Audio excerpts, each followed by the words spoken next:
যিদিনা অৰ্ধাংগিনী নামৰ মানুহগৰাকী মোৰ দেউতাৰ জীৱন দুৱাৰত দুটুকৰ মাৰি পোনে পোনে তেওঁৰ জীৱনলৈ সোমাই আহিছিল, ঠিক তাৰ ১.৫ বছৰমানৰ পিছতেই বোলে মোৰ জন্ম হৈছিল।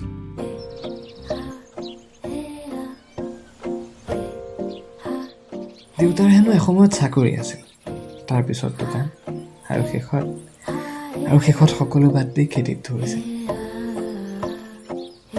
নিজৰ এপোৰা মাটিৰ সতে আনৰ আধি চুক্তি কৰি হালৰ মুঠিত ধৰোঁতে পদূলিৰ মূৰত দেউতাৰ এখন সৰু পাচলিৰ দোকান আছিল, য'ত প্ৰায় ২ পইচা পোৱাৰ আশাৰে টিপ চাকিটি জ্বলাই দেউতাই গ্ৰাহকলৈ বুলি বাট চাইছিল। মোৰ ৰাতিপুৱা হ'বলৈ বহু বাকী থাকোঁতেই দেউতাই পথাৰত হাল মেলিছিল। নাঙলৰ শিউলোত পোৱা সৰু বৰ কেঁকুৰাকেইটাও মোলৈ বুলি বৰ যতনেৰে গামোচাত বান্ধি আনিছিল। বজাৰলৈ গ'লেই প্ৰায় ৫ টকাৰ পকৰি আনি মুখত গণিব নোৱাৰা সুখৰ সফুৰালৈ মোনাটো খুলি এটি বস্তু উলিয়াই দেখুৱাইছিল। ভাতৰ কাঁহীত ডাঙৰ মাছডোখৰ নিজে নেখাই মোলৈ বুলি দিছিল।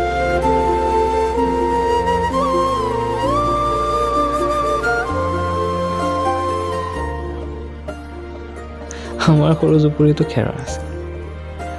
বিজুলী বাতিৰ পোহৰ নাছিল যদিও হাঁহিৰ জোনাকবোৰে আমাৰ ঘৰখন সদায় পোহৰাই আছিল।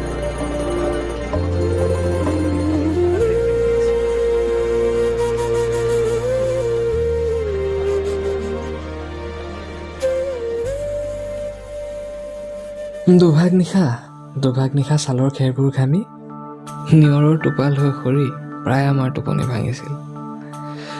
বাৰিষাৰ নিজম ৰাতিও জিলিৰ গানবোৰ প্ৰায় কাণত বাজিছিল।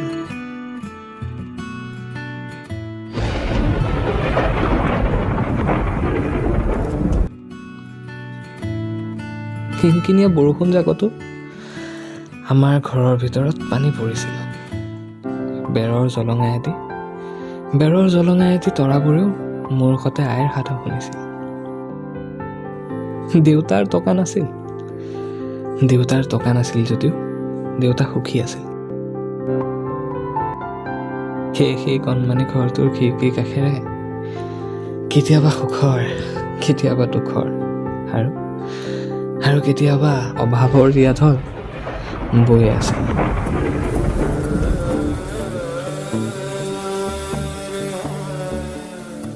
কিন্তু এতিয়াতো এইবোৰ সঁচাই কাহিনী হ'ল।